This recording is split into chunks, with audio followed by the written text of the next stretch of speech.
하나님이 놀라운 축복의 비밀하신 말씀은 에베소서 제1장 18절에서 19절의 말씀입니다. 다 함께 한 목소리로 봉독을 합니다. 너희 마음의 눈을 밝히사 그의 부르심의 소망이 무엇이며 성도 안에서 그 기업의 영광의 풍성함이 무엇이며 그의 심의 위력으로 역사하심을 따라 믿는 우리에게 베푸신 능력의 지극히 크심이 어떠한 것을 너희로 알게 하시기를 구하노라. 아멘. 오늘 말씀의 제목은 마음의 눈을 밝히사라는 말씀의 제목이 됩니다. 이제 우리가 마음이 청결한 자가 복이 있다고 하셨고, 그것은 바로 하나님의 얼굴을, 하나님을 볼 것이다 라고 말씀하셨습니다. 그래서 하나님을 볼 수 있는 사람은 없습니다. 육신의 두 눈으로는 볼 수가 없는데 마음의 눈으로 본다는 거죠. 또 영의 눈으로 보고, 또 지혜의 눈으로 보고, 우리 감각의 눈으로 봅니다. 그래서 육신의 두 눈은 볼 수 없지만 우리 마음이 청결해져서 마음으로 하나님을 볼 수 있고 영의 눈으로 볼 수 있다는 겁니다. 엘리사가 도단성에 있을 때 아람 군대가 도단성을 에워쌌습니다. 그런데 이제 엘리사는 평안하게, 아주 태평하게 있는데, 그런데 그 시종은 아주 두려워 떨었죠. 그래서 엘리사가 그 시종을 위해서 기도했습니다. 그랬더니 시종의 눈이 밝아져서, 영의 눈이 열려서 아람성을 둘러싼 아람 군대, 도단성을 둘러싼 아람 군대를 더 엄청난 수의 천천만만의 천군 천사가 함께 한다는 것을 보았죠. 그래서 영의 눈이 열려서 담대함을 얻게 되었습니다. 시편에 보면 지혜의 눈입니다. 하나님의 말씀을 깨닫는 지혜가 있면 그 지혜의 눈이 열려서 하나님의 말씀을 통해서 하나님을 만나뵐 수 있고 하나님을 볼 수가 있죠.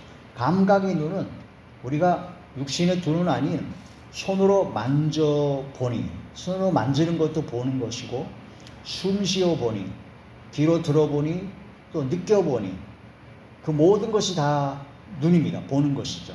하나님을 육신의 두 눈으로는 안 보이지만 우리의 감각의 눈으로 천지와 만물과 우주의 모든 역사와 그런 것을 창조된 하나님의 섭리를 발견해 보니 하나님은 반드시 살아계시고, 하나님의 역사가 눈으로는 보이지 않지만 우리는 분명히 알고 있죠.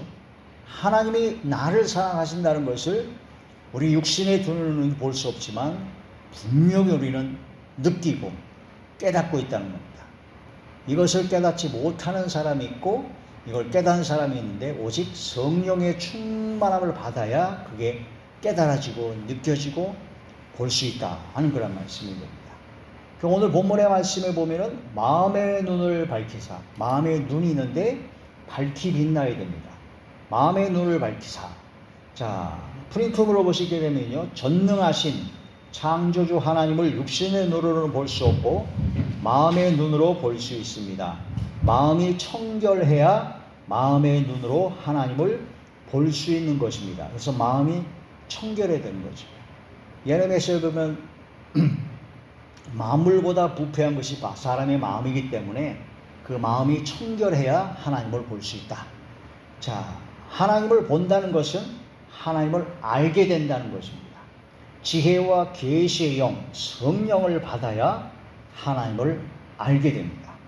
마음의 눈이 밝아져야 부르심의 소망, 하나님께서 우리를 왜 부르셨는가, 그 부르심의 소망을 알게 되고, 하나님의 기업의 영광의 풍성함, 우리가 예수님 믿고 믿음으로 구원받아 하나님의 자녀로서 그 하나님의 나라, 기업의 영광의 풍성함이 무엇인가를 알게 된다는 거죠. 능력의 지극히 크신, 전능하신 하나님의 모든 것을 깨달아 알게 된다는 겁니다. 그렇게 됐기 때문에 하나님의 역사를, 하나님을 본다. 마음의 눈이 밝아져야 부르심의 소망, 기업의 영광의 풍성함, 능력의 지극히 크심이 어떠한 것을 알게 된다는 거죠. 자, 그게 에베소서 1장 17절에서 보게 되면 지혜와 계시의 영이 있고, 18절, 19절이 오늘 본문의 말씀입니다. 마음의 눈이 밝아지려면 마음이 청결하고 정결하고 성결해야 합니다. 내면을, 마음을 정결하게 하지 않는 자들을 외식하는 자라 하여 회칠한 무덤이라고 책망하셨습니다. 그래서 겉은 깨끗한 것 같아요. 경건한 것 같은데 속 내면은 더러운 그런 것이 바로 외식하는 자다. 바리새인들이 그랬다는 거죠. 자, 마태복음지 23장 25절에서 28절입니다. 25절의 말씀만 시작. 화 있을진저 외식하는 서기관들과 바리새인들이여 장밋 대접의 겉은 깨끗이 하되 그 안에는 탐욕과 방탕으로 가득하게 하는도다. 그래서 사람이 죄를 지을 때 네 가지로 죄를 짓습니다. 첫째, 마음으로, 생각으로, 그 다음에 말로, 행동으로. 말과 행동으로 짓는 죄는 눈에 보이고 드러나니까 사람들이 잘 아는데 그걸 잘 감춰요. 그 마음과 생각으로 짓는 죄는 사람들이 모르기 때문에 마음으로 무슨 죄를 짓는지, 생각으로 무슨 죄를 짓는지 전혀 알지 못합니다. 그래서 감추고 겉만 정직한 척, 정결한 척 하게 되면은 외식하는 자요, 바리새인들이요, 무덤은 무덤인데 회를 치게 버렸어요. 겉으로 보기에는 그 무덤이 굉장히 화려하고 깨끗하죠. 근데 속에는 시체가 있는 겁니다. 우리 심령이 그런 것이 바뀌어져야 됩니다. 예수님께서 구약에는 사람을 죽여야지만이 살인죄다, 그런 심판을 받게 된다고 그랬는데 예수님께서는 사람을 직접 죽이지 않아도 마음으로 형제를 미워하면 이 마음에 이미 너희는 살인을 했다. 육체적으로 실제로 간통이나 간음이나 음란한 행위를 해야지만이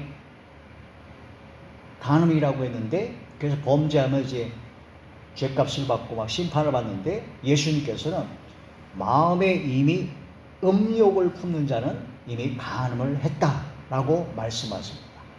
남의 것을 훔치게 되면 도둑질이죠. 근데 도둑질인데 남의 것을 실제로 훔치지 않아도 내 마음에 탐심, 탐욕의 마음으로 그런 가득하게 되면은 그 탐심 자체가 골로새서 보면요, 우상 숭배라고 합니다. 사실은 그 탐심에 의해서 모든 것이 다 이루어지죠. 이 세상의 모든 죄는요, 안목의 종입니다. 눈으로 짓는 죄죠. 눈으로 보니까 하와가 눈으로 보암직도 하고 먹음직도 하고, 그렇죠. 안목의 정욕, 이생의 자랑, 이런 것이 바로 죄의 근원이다. 그런 것을 깨달아야 된다는 거죠. 자, 마음의 눈이 밝아진다는 것은 이런 모든 것이 바뀌어진다는 겁니다. 자, 두 마음을 품는 자가 바로 의심하는 자요, 그건 정결하지 못한 마음이다는 야고보서 1장 6절에서 8절이죠. 시작. 오직 믿음으로 구하고 조금도 의심하지 말라. 의심하는 자는 마치 바람에 밀려 요동하는 바다 물결 같으니 이런 사람은 무엇이든지 죽게 얻기를 생각하지 말라. 두 마음을 품어 모든 일에 정함이 없는 자로다. 그래서 의심하는 자는 두 마음을 품는 것이다. 두 마음을 품어 가지고는 하나님께 응답을 못 받습니다. 하나님께서 오직 한 마음, 온전한 그런 마음을 원하시죠. 자, 그 한 마음으로 오직 하나님만 바라는 그 마음이 어떤 마음인가? 마태복음 14장 31절의 말씀이죠. 30절에 31절입니다. 시작. 바람을 보고 무서워 빠져가는지라 소리질러 이르되 주여 나를 구원하소서 하니 예수께서 즉시 손을 내밀어 그를 붙잡으시며 이르시되 믿음이 작은 자여 왜 의심하였느냐 하시고, 의심하게 되면 두 마음이라고 했잖아요. 이게 바로 예수님께서 풍랑이 막 일 때 바다 위를 걸어서 제자들한테 왔습니다. 그걸 보고 베드로가 너무나 놀라서 예수님, 저도 예수님을 향해서 바다를 걷게, 무리를 걷게 하옵소서. 그러니까 오라 하니까 예수님을 바라보고 그 말씀에 의지해서 무리를 걸어갔어요, 베드로가. 그런데 좌우에서 갑자기 풍랑이 이니까 그걸 보니까 예수님만 봐야 되는데 한 마음으로 예수님만 봐지 않고 옆에 있는 풍랑을 보니까 그냥 겁이 덜컥 났죠. 그래서 물에 그대로 빠져버렸습니다. 그때 한 마음이 나는 겁니다. 단마음. 여기 보면 주여 나를 구원하소서. 네?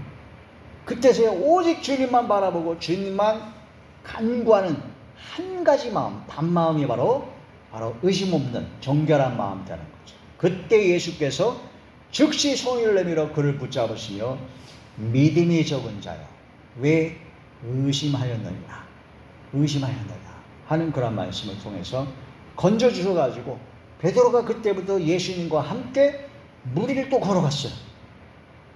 그게 엄청난 기적을 체험한 거죠. 자, 이렇게 믿음은 변함없는, 의심 없는 단마음이라는 거죠.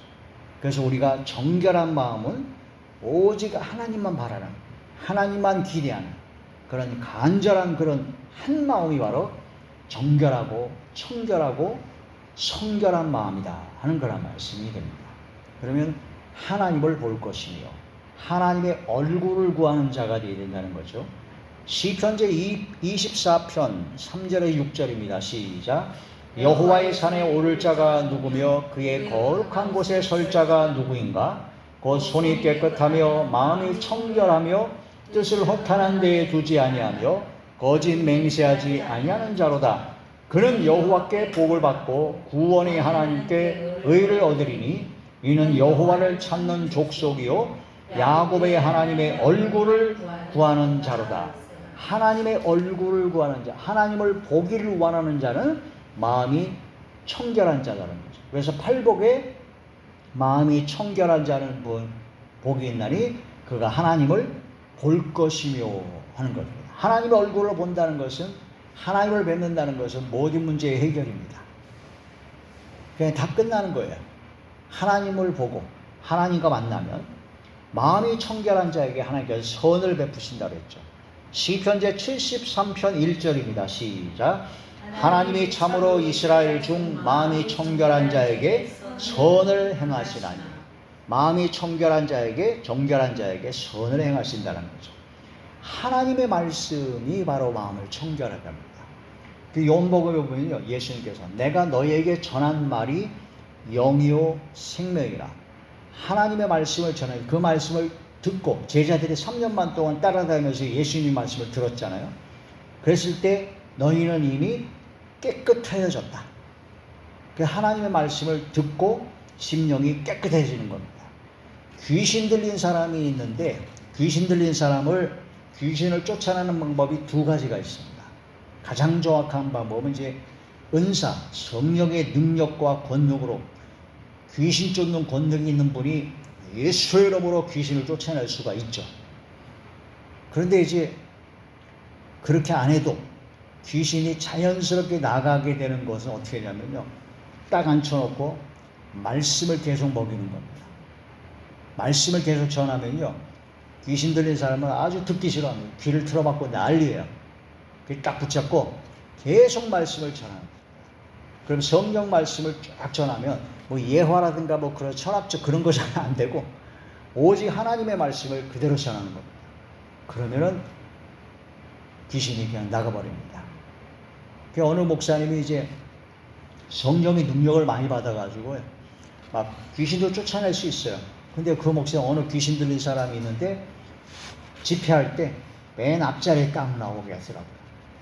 그래가지고 그분한테는 안수하고 귀신을 죽지 않고 예배 시간에 계속 말씀을 먹어요. 그러니까 그분이 한 달 정도 되니까 그냥 정상으로 와버립니다. 근데 이제 중요한 것이 귀신을 능력으로 귀신을 쫓아내는 사람하고 말씀을 계속 먹여서 쫓아내는 사람하고의 차이는요, 능력으로 귀신을 쫓아내는 사람은 이제 귀신이 나갔죠. 그 다음에 말씀을 무장하지 않으면 또 들어갑니다. 그게 청소가 되어 있는데 주인이 없으면 더 악한 귀신 7을 더 데리고 온다 그랬잖아요. 근데 하나님의 말씀으로 계속 먹이면 정결해지면서 말씀이 무장되기 때문에 다시 못 들어옵니다. 이게 차이가 있어요. 그래서 말씀을 들을 때 그 예배 시간에 하나님의 말씀을 깊이 묵상하고 깨닫고 은혜를 받고 말씀을 계속 받는 사람이 바로 하나님의 놀라운 기적 역사를 체험하게 됩니다. 그 예배가 그만큼 중요한 거예요. 그 옛날에는 주일에 오전 예배 드리고 저녁에 예배를 항상 찬양 예배를 항상 드렸잖아요. 근데 요즘은 이제 저녁 예배가 아예 없어져 버렸어. 어떤 경우는 이제 뭐 금요일 예배도 그렇고 수요일 예배도 그렇고 예배가 점점 약해졌습니다. 근데 하나님의 놀라운 기적의 역사가 나타나는 것은 예배를 통해서 말씀을 받아야 기적이 일어납니다. 말씀을. 자, 그게 왜 그러냐면요. 디모데전서 1장 5절의 말씀이죠. 시작. 이 교훈의 목적은 정결한 마음과 선한 양심과 거짓이 없는 믿음에서 나오는 사랑이거늘. 하나님의 말씀, 성경 말씀, 복음의 바른 교훈이 세 가지가 이루어지게 합니다. 정결한 마음, 그 다음에 선한 양심, 그 다음에 거짓이 없는 믿음에서 나오는 사랑을 갖게 합니다. 따라하시죠. 정결한 마음, 선한 양심, 거짓이 없는 믿음에서 나오는 사랑. 믿음에서 나오는 사랑. 이 세 가지가 바로 이루어지는 게 바로 성경 말씀, 바른 교훈의 하나님의 말씀의 교훈입니다. 신명기에 보면은 나의 교훈은 내리는 비요, 맺히는 일시리요, 채소 위에 단비로 난 것처럼 하나님의 말씀을 받아야 되죠. 자, 디모데전서 제5장 22절 시작. 아무에게나 경솔히 안수하지 말고 다른 사람의 죄에 간섭하지 말며 내 자신을 지켜 정결하게 하라. 아무에게나 안수를 하지 말라고 그래요. 디모데 보고. 똑같이 아무에게나 안수받으면 안 됩니다. 큰일 납니다. 왜냐하면 안수하는 사람의 그 영적 상태가 그대로 들어가거든요. 겉으로 보기에는 막 훌륭하고 그런데 그 심리가 어떤 건지를 몰라요. 그래서 안수할 때는 함부로 안수하면 안 돼요. 내가 기도하고 내가 먼저 성령의 충만을 받고 회개하고 그런 상태에서 안수를 해야 됩니다. 그래서 안수를 함부로 하지도 말고 안수를 함부로 받지도 말아야 되죠. 그 다음에 여기서 보면요, 다른 사람의 죄에 간섭하지 말라. 죄든 사람의 그런 모든 것을 간섭하지 말고 그들을 위해서 기도해주고, 그런 다른 사람의 죄 짓는 것을 보고 나를 돌아볼 수 있어야 된다는 거죠. 야고보서 1장에 보면요, 하나님 앞에 더러움이 없는 정결한 경건은 고아와 과부를 그 환난 중에 돌아보는 것이며 자기를 지켜 세속에 물들지 아니하는 것이 바로 하나님 앞에서 더러움이 없는 정결한 경건이라는 겁니다. 그런 경건이 진짜죠. 구원받은 하나님의 자녀가 그런 자리에 들어가야 됩니다. 자신을 지켜 청결하게 하는 것이 중요하다. 자, 청결하고 정결하며 순결하며 성결한 마음과 생각과 말과 행동으로 성삼일체 아버지 하나님께 영광을 돌리며 아버지 하나님을 크게 기쁘시게 하는 모두가 되기를 축복합니다. 할렐루야.